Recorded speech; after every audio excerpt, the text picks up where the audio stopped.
You don't need me to tell you that human civilization is very, very old.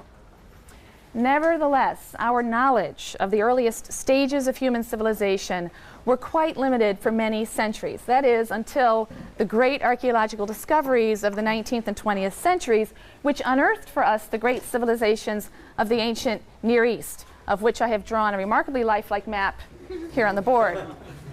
Mediterranean. I always start with the Mediterranean Ocean, the Nile River, the Tigris, and the Euphrates. So the great civilizations of ancient Egypt, Mesopotamia, and the area we refer to as the Fertile Crescent, of which a little part here about the size of Rhode Island is Canaan, or Canaan. And archaeologists in the 19th and 20th centuries were stunned to find the ruins and the records of remarkable peoples and cultures, massive, complex empires in some cases, but some of which had completely disappeared from human memory.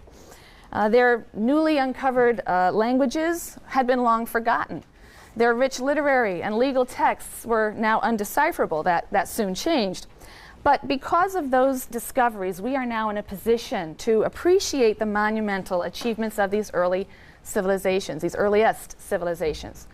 And so many scholars and many people have remarked that it's not a small irony that the ancient Near Eastern people, with one of the, or perhaps the most lasting legacy, was not a people that built and inhabited one of the great centers of ancient Near Eastern civilization. It can be argued that the ancient Near Eastern people with the most lasting legacy is a people that had an idea. It was a new idea that broke with the ideas of its neighbors. And those people were the Israelites. And scholars have come to the realization that despite the Bible's pretensions to the contrary, the Israelites were a small, and I've actually overrepresented it here, I'm sure it should be much smaller, a small and relatively insignificant group for much of their history. They did manage to establish a kingdom in the land that was known in antiquity as Canaan. Around the year 1000, they probably succeeded in subduing some of their neighbors, collecting tribute. There's some controversy about that. But in about 922, this kingdom divided into two smaller and lesser kingdoms that fell in importance. The northern kingdom, which consisted of 10 of the 12 Israelite tribes, and known confusingly as Israel, was destroyed in 722 by the Assyrians. The southern kingdom, which consisted of 2 of the 12 tribes, and known as Judah, managed to survive until the year 586, when the Babylonians came in and conquered and sent the people into exile. Capital Jerusalem fell. Conquest and exile were events that normally would spell the end of a particular ethnic national group, particularly in antiquity. Conquered peoples would trade their defeated God for the victorious God of their conquerors, and eventually there would be cultural and religious assimilation, intermarriage, that people would disappear as a distinctive entity. And in fact, that is what happened to the 10 tribes of the northern kingdom to a large degree. They were lost to history. This did not happen to those members of the nation of Israel who lived in the southern kingdom, Judah. Despite the demise of their national political base in 586, the Israelites alone, really, among the many peoples who have figured in ancient Near Eastern history, the Sumerians, the Akkadians, the Babylonians, the Hittites, the Phoenicians, the Hurrians, the Canaanites, they emerged after the death of their state, producing a community and a culture that can be traced through various twists and turns and vicissitudes of history right down into the modern period. That's a pretty unique claim. And they carried with them the idea and the traditions that laid the foundation for the major religions of the Western world: Judaism, Christianity, and Islam.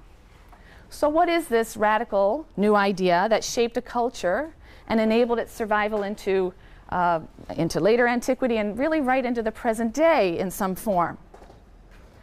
Well, the conception of the universe that was widespread among ancient peoples is one that you're probably familiar with. People regarded the various natural forces as imbued with divine power, as in some sense divinities themselves. The earth was a divinity, the sky was a divinity, the water was a divinity, had divine power. In other words, the gods were identical with or immanent in the forces of nature. There were many gods, no one single god was therefore all-powerful. There is very, very good evidence to suggest that ancient Israelites by and large, shared this worldview. They participated at the very earliest stages in the wider religious and cultic culture of the ancient Near East. However, over the course of time, some ancient Israelites, not all at once and not unanimously, broke with this view and articulated a different view, that there was one divine power, one God, but much more important than number was the fact that this God was outside of and above nature. This God was not identified with nature. He transcended nature. And he wasn't known through nature or natural phenomena. He was known through history, events, and a particular relationship with humankind. And that idea, which seems simple at first and not so very revolutionary, we will see that's an idea that affected every aspect of Israelite culture, and in ways that will become clear as we move through the course and learn more about biblical religion and biblical views of history. It was an idea that ensured the survival of the ancient Israelites as an entity, as an ethnic religious entity. In various complicated ways, the view of an utterly transcendent God with absolute control over history made it possible for some Israelites to interpret even the most tragic and catastrophic events, such as the destruction of their capital and the exile of their remaining peoples, not as a defeat of Israel's God, or even God's rejection of them, but as a necessary part of God's larger purpose or plan for Israel. These Israelites left for us the record of their religious and cultural revolution in the writings that are known as the Hebrew Bible, collectively. And this course is an introduction to the Hebrew Bible as an expression of the religious life and thought of ancient Israel and as a foundational document of Western civilization. The course has several goals. First and foremost, we want to familiarize you with the contents of the Hebrew Bible. We're not going to read every bit of it word for word. We will read certain chunks of it quite carefully, and others we will choose selections, but you will get a very good sense and a good sampling of the contents of the Bible. A second goal is to introduce you to a number of approaches to the study of the Bible, different methodological approaches that have been advanced by modern scholars, but some of which are in fact quite old. At times, we will play the historian. At times, we will be literary critics. How does this work as literature? At times, we will be religious and cultural critics. What is it the Israelites were saying in their day and in their time, and against who and for what? A third goal of the course is to provide some insight into the history of interpretation. This is a really fun part of the course. The Bible's radically new conception of the divine, its revolutionary depiction of the human being as a moral agent, its riveting saga of the nation of Israel, their story, has drawn generations of readers to ponder its meaning and message. And as a result, the Bible has become the base of an enormous edifice of interpretation and commentary and debate, both in traditional settings, but also in academic, university, secular settings. And from time to time, particularly in section discussion, you will have occasion to consider the ways in which certain biblical passages have been interpreted, sometimes in very contradictory ways, over the centuries. That can be a really fun and exciting part of the course. A fourth goal of the course is to familiarize you with the culture of ancient Israel as represented in the Bible against the backdrop of its ancient Near Eastern setting, its historical and cultural setting. Because the archaeological discoveries that are referred to in the ancient Near East revealed to us the spiritual and cultural heritage of all of the inhabitants of the region, including the Israelites. And one of the major consequences of these finds is the light that they have shed on the background and the origin of the materials in the Bible. So we now see that the traditions in the Bible did not come out of a vacuum. The early chapters of Genesis, Genesis 1 through 11, they're known as the primeval history, which is a very unfortunate name because these chapters really are not best read or understood as history in the conventional sense. But these 11 chapters owe a great deal to ancient Near Eastern mythology. The creation story in Genesis 1 draws upon the Babylonian epic known as Enuma Elish. We'll be talking about that text in some depth. The story of the first human pair in the Garden of Eden, which is in Genesis 2 and 3. has clear affinities with the Epic of Gilgamesh. That's a Babylonian and Assyrian epic in which a hero embarks on this exhausting search for immortality. The story of Noah and the flood, which occurs in Genesis 6 through 9, is simply an Israelite version of an older flood story that we have found copies of, a Mesopotamian story called the Epic of Atrahasis, a flood story that we also have incorporated in the Epic of Gilgamesh. Biblical traditions have roots that stretch deep into earlier times and out into surrounding lands and traditions. And the parallels between the biblical stories and ancient Near Eastern stories that they parallel has been the subject of intense study. However, it isn't just the similarity between the biblical materials and the ancient Near Eastern sources that is important to us. In fact, in some ways, it's the dissimilarity that is remarkably important to us. The biblical transformation of a common Near Eastern heritage in light of its radically new conceptions of God and the world and humankind. We'll be dealing with this in some depth, but I'll give you one quick example.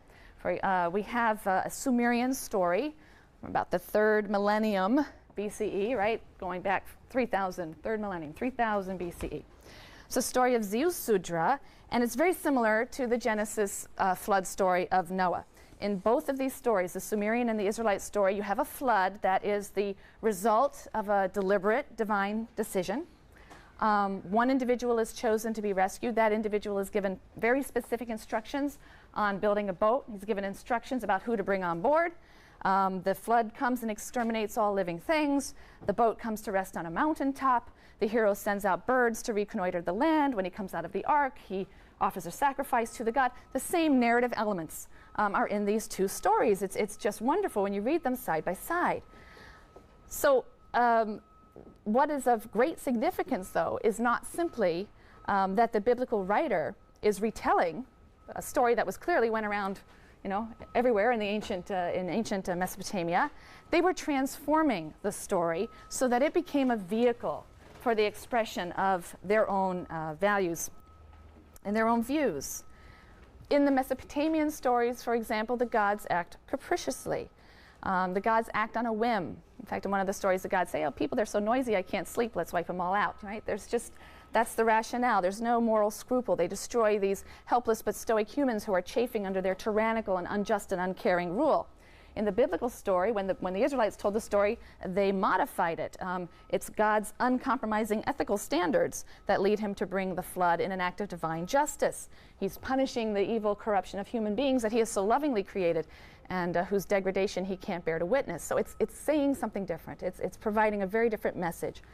So when we compare the Bible with the literature of the ancient Near East, we'll see not only the incredible cultural and literary heritage that was obviously common to them, but we'll see the ideological gulf that separated them, and we'll see how biblical writers so beautifully and cleverly manipulated and used these stories, as I said, as a vehicle for the expression of a radically new idea.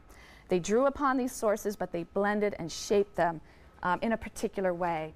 And that brings us to a critical problem facing anyone who seeks to reconstruct ancient Israelite religion or culture on the basis of the biblical materials.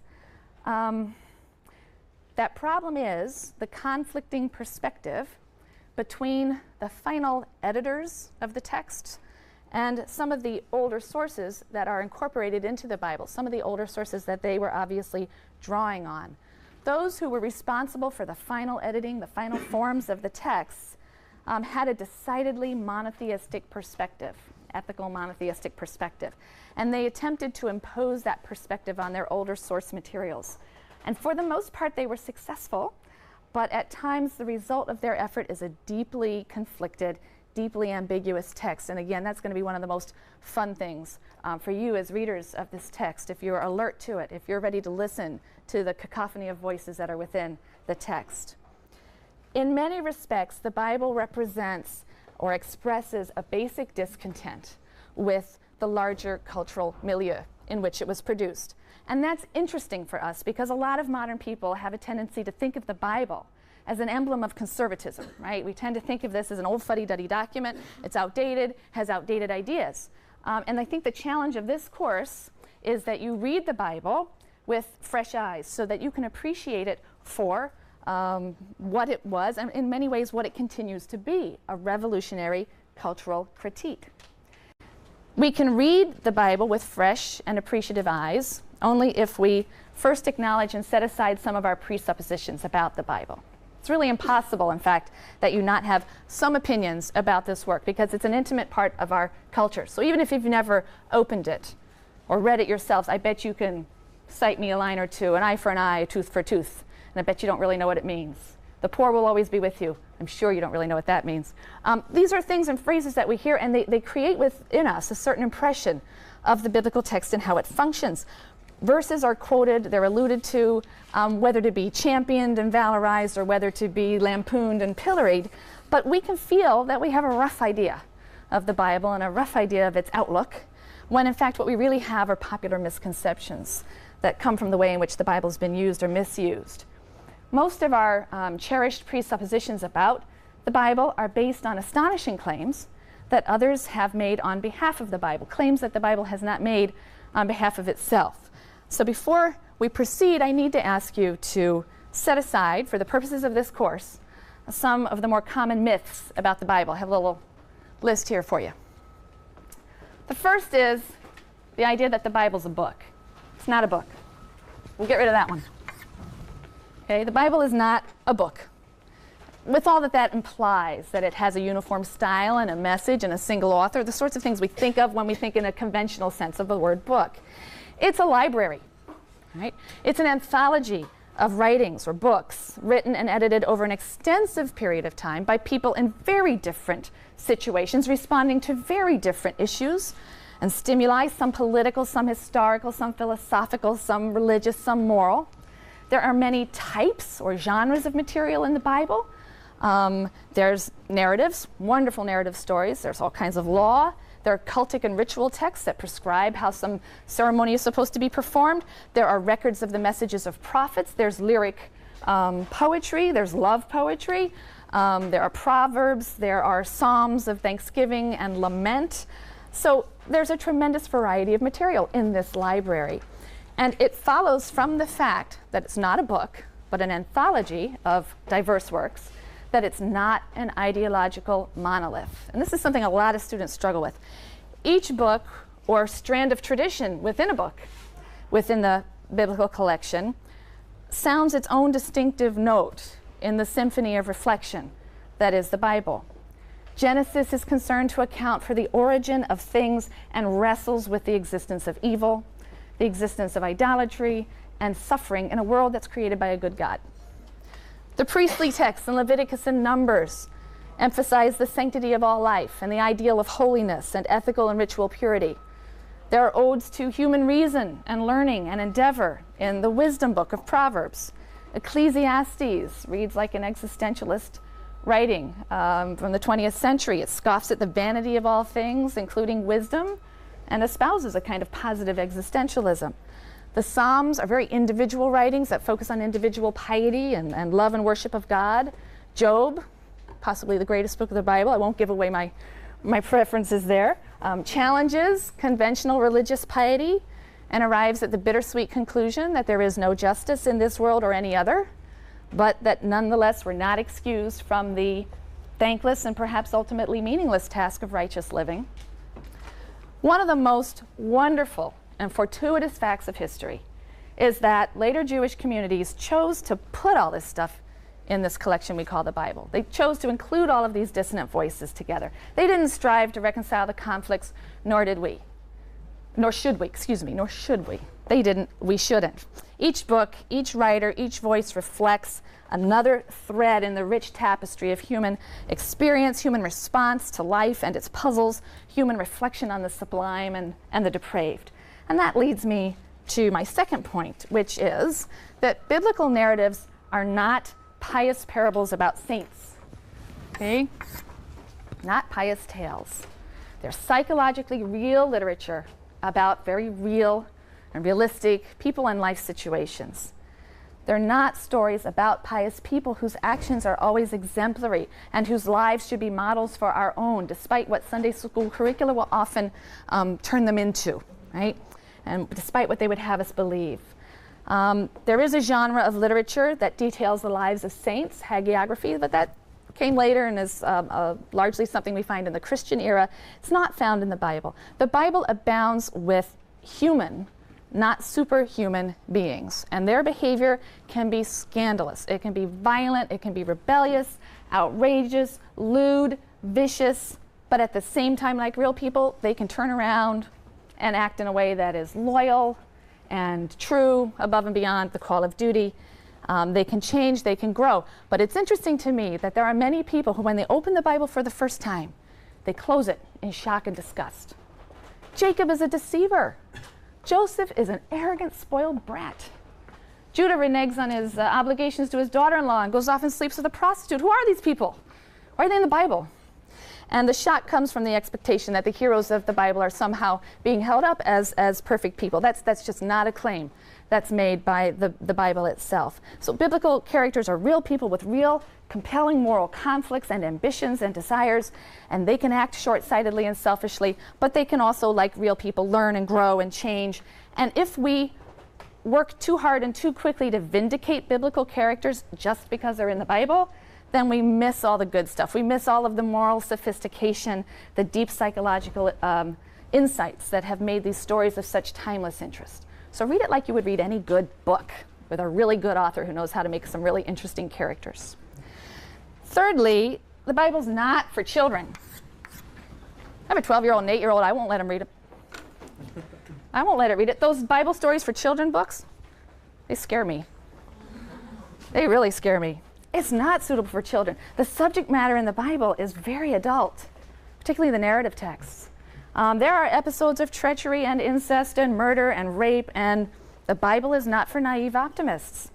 It's hard-hitting stuff, and it speaks to those who are courageous enough to acknowledge that life is rife with pain and conflict, just as it's filled with compassion and joy. It's not for children in another sense. Like any literary masterpiece, the Bible is characterized by a sophistication of structure and style and an artistry of theme and metaphor. And believe me, that's lost on adult readers quite often. It makes its readers work. The Bible doesn't moralize, or rarely moralizes. It explores moral issues and situations, puts people in moral issues and situations. The conclusions have to be drawn by the reader. There are also all kinds of paradoxes and subtle puns and ironies. And in section, where you'll be doing a lot of your close reading work, those are some of the things that will be drawn to your attention. You'll really begin to appreciate them in time. The fourth myth you want to get rid of. The Bible is not a book of theology. It's not a catechism or a book of systematic theology. It's not a manual of religion. Despite the fact that at a much later time, very complex systems of theology are going to be spun from particular interpretations of biblical passages.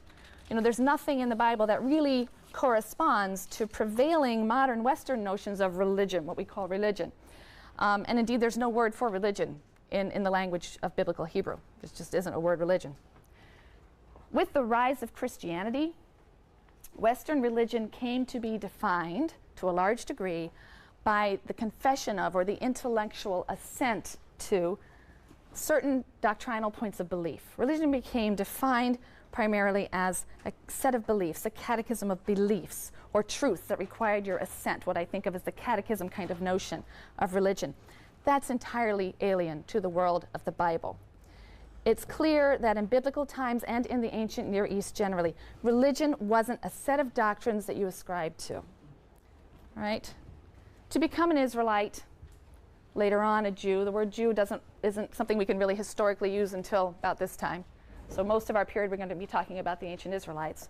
To become an Israelite, you simply joined the Israelite community. You lived in Israelite life, you died in Israelite death, you obeyed Israelite law and custom, you revered Israelite lore, you entered into the historical community of Israel by accepting that their fate and yours should be the same. It was sort of a process of naturalization, what we think of today as naturalization.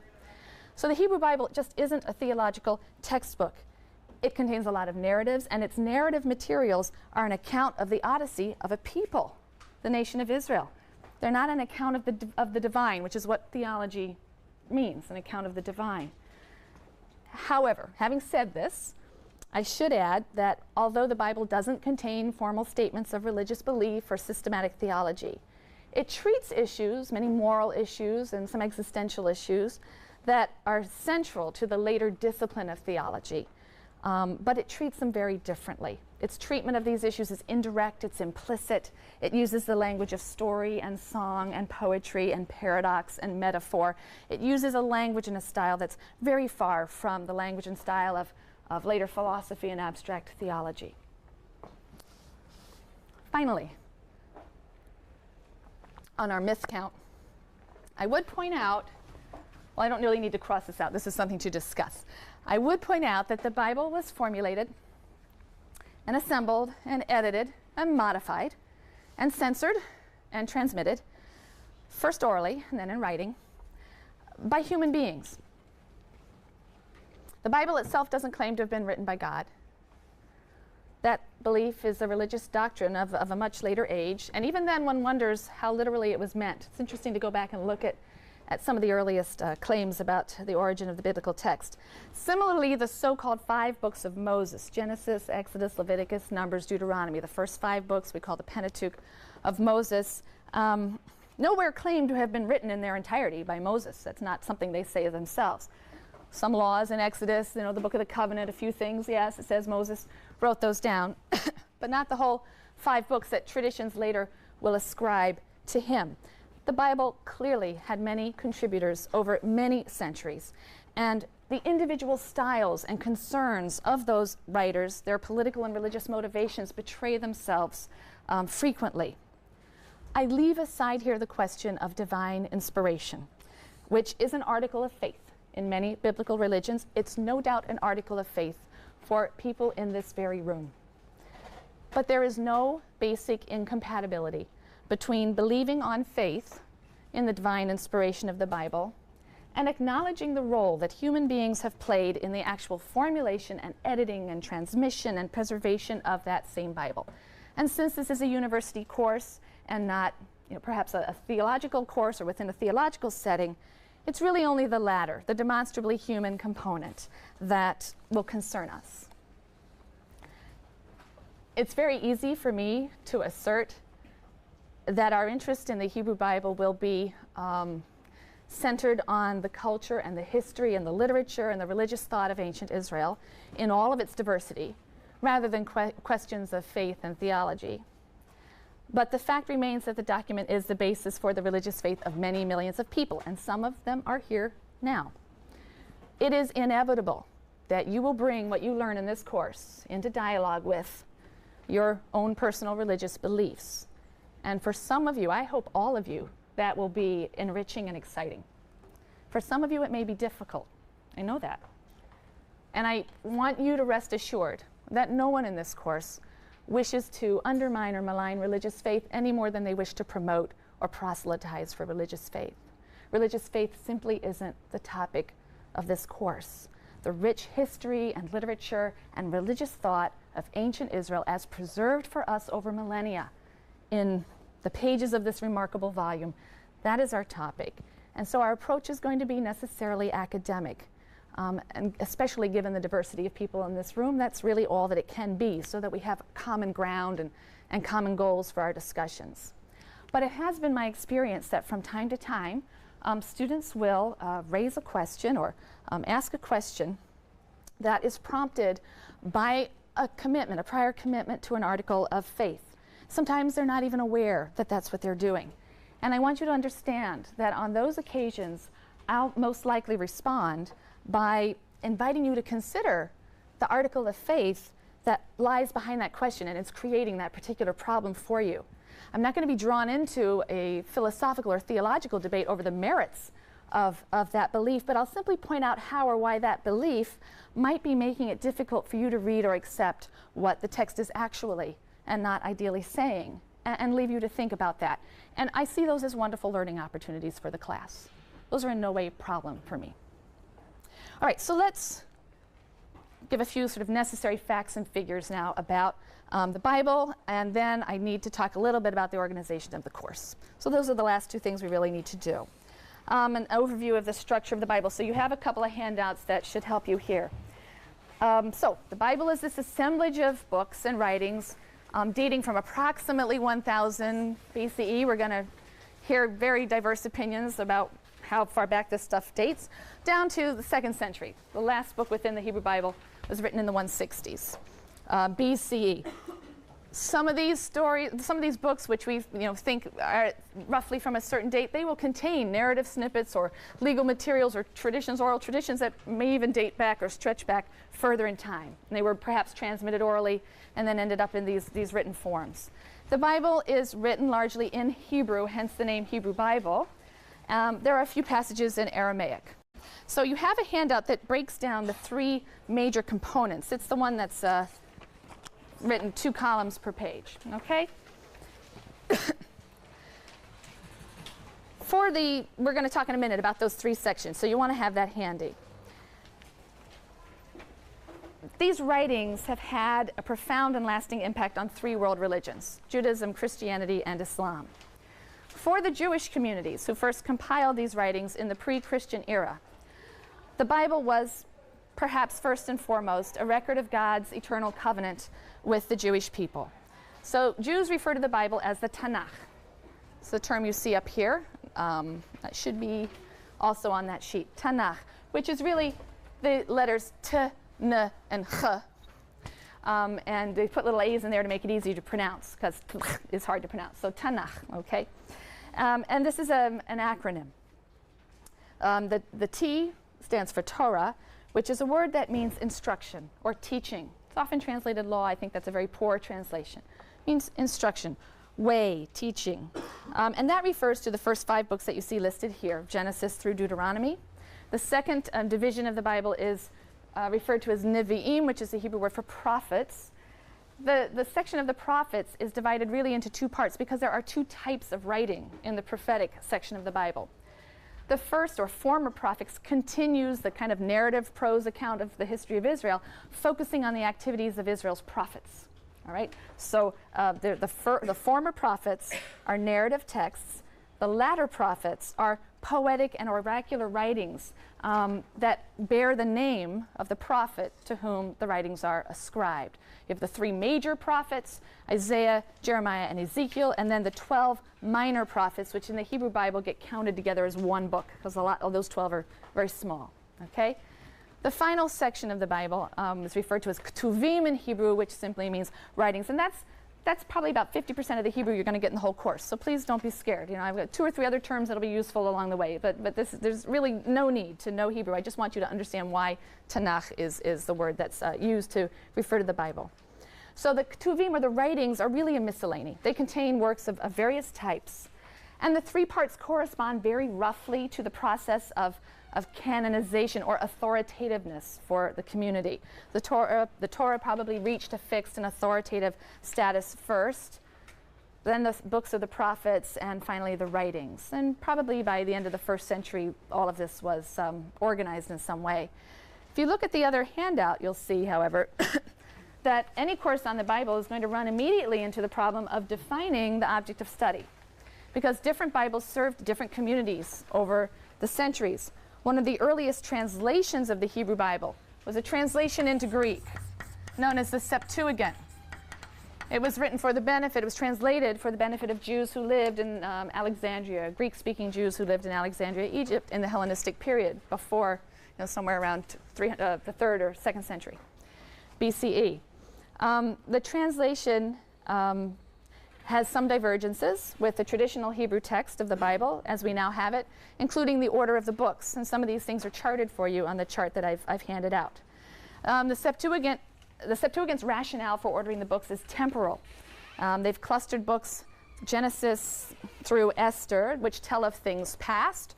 The books of Job through the Song of Songs or the Song of Solomon contain wisdom that applies to the present. And then the prophetic books, Isaiah to Malachi, contain or tell of things future. Some copies of the Septuagint contain some books not included in the Hebrew canon but accepted in the early Christian canon. The Septuagint, the Greek translation, became by and large the Bible of Christianity, or more precisely, it became the Old Testament of the Hebrew Bible. The church adopted the Hebrew Bible as a precursor to its largely Hellenistic Gospels. It was an important association for it with an old and respected tradition. Our primary concern is the Bible of the ancient Israelite and Jewish community, the 24 books grouped in the Torah, prophets, and writing on that other sheet, which is common to all Bibles, right? Whether Jewish or Christian, those 24 are the baseline common books. So those are the 24 that we're going to focus on. Because the term Old Testament is a theologically loaded term, it sort of suggests the doctrine that the New Testament has somehow fulfilled or surpassed or antiquated the Bible of ancient Israel. You're going to hear me refer to the object of our study as the Hebrew Bible. You may certainly use any other term, and you may certainly use the term Old Testament, as long as it's clear we're talking about this set of 24 books, and not some of the other things that are in the Old Testament that aren't in the traditional Hebrew Bible. It means you're studying less, so that might be a good thing. So it's fine with me if you want to use that, but I will prefer the more accurate term Hebrew Bible. Also, while we're on terminology, you'll notice that I use BCE to refer to the period before 0, and CE to refer to the period after 0, the Common Era, and before the Common Era. And on a lot of your secondary readings and writings, they'll be using the same thing. It corresponds to what you know as BC, before Christ, and Anno Domini, right, AD, the year of our Lord. It's just a non-Christian centric way of dating, and a lot of your secondary readings, you'll see it, so you should get used to it. BCE and CE, before the Common Era and the Common Era.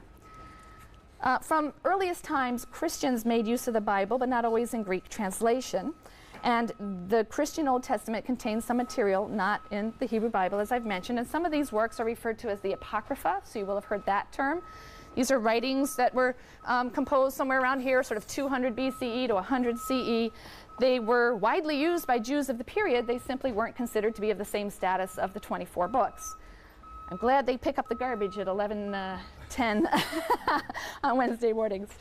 But they did become part of the canon of Catholic Christianity, and in the 16th century their canonical status was confirmed for the Catholic Church.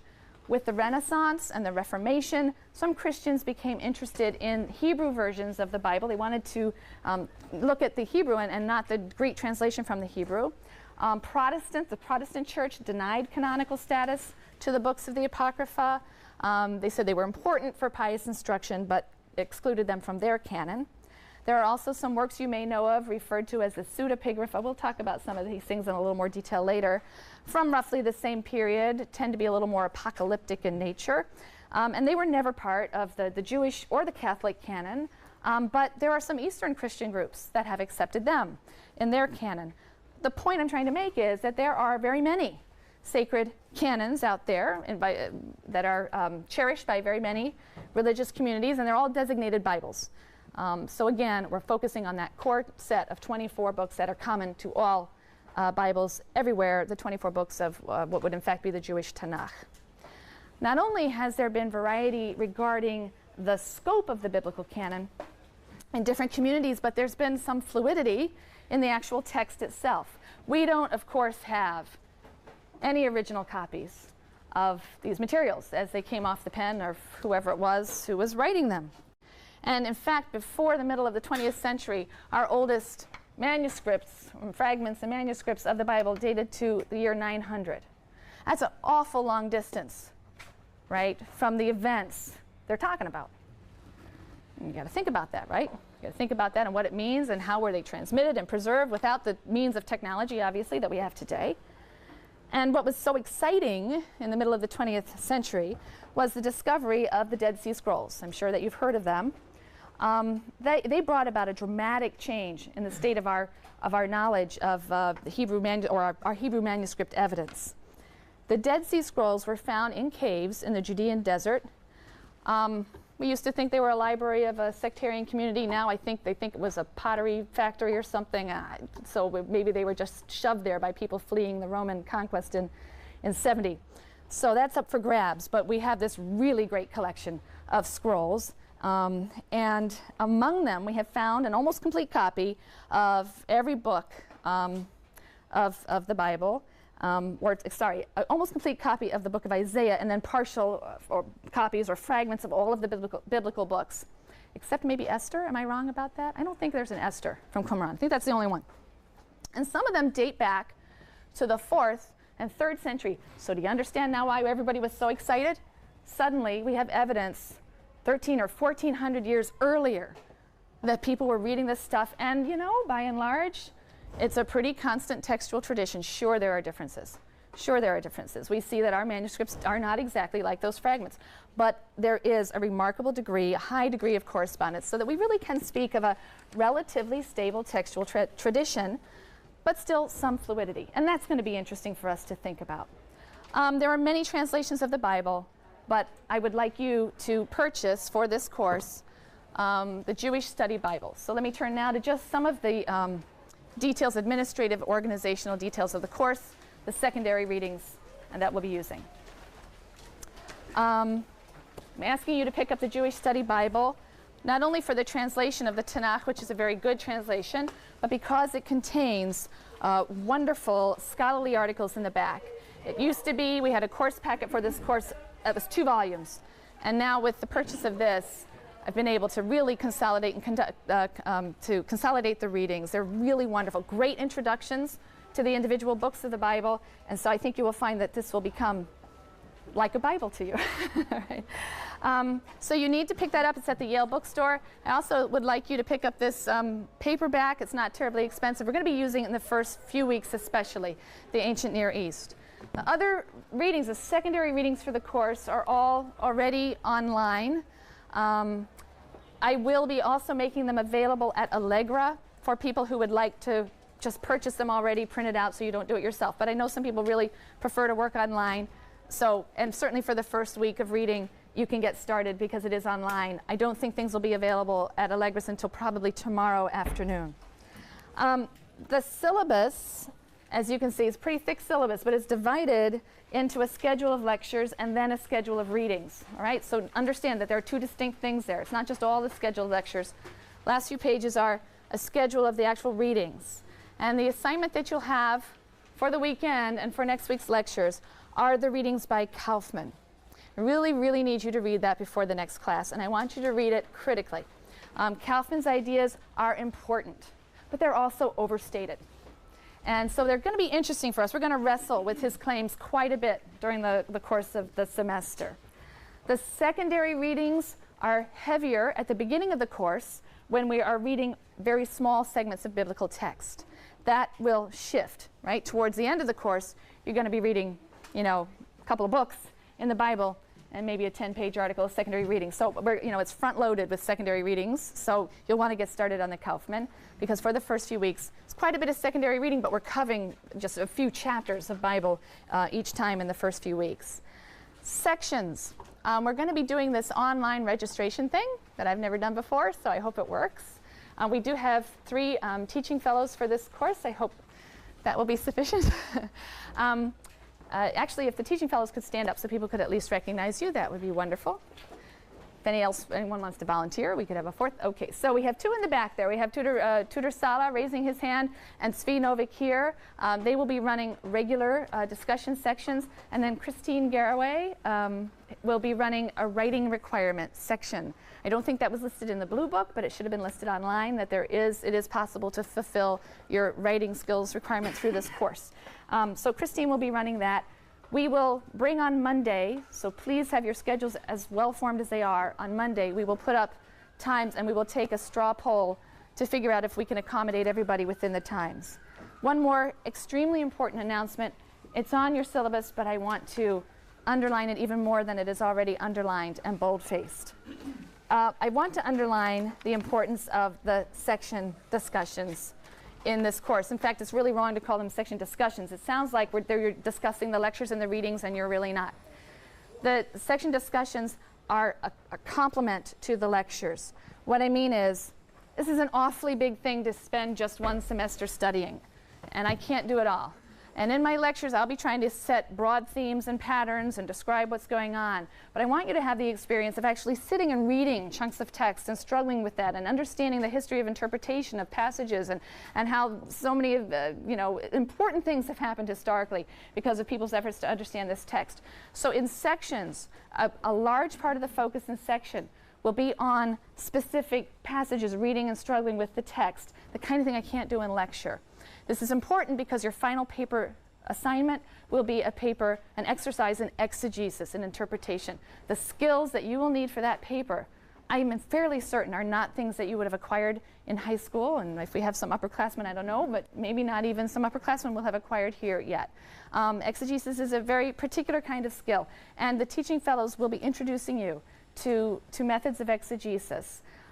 So it's really a training ground for the final paper, and we have found that people don't succeed in the course in the final paper without the training they get in section discussion, which is why section participation is worth 10% of your grade. However, if there are repeated unexcused absences, there'll be an adjustment in the grade calculation, and it will be worth 20 to 25% of your grade, and it will be a negative grade also. And believe me, this is a favor to you. It is definitely a favor to you. The sections are critically important in this course. Okay, so if you have any questions, I can hang around for a few minutes, but thank you for coming. We'll see you Monday.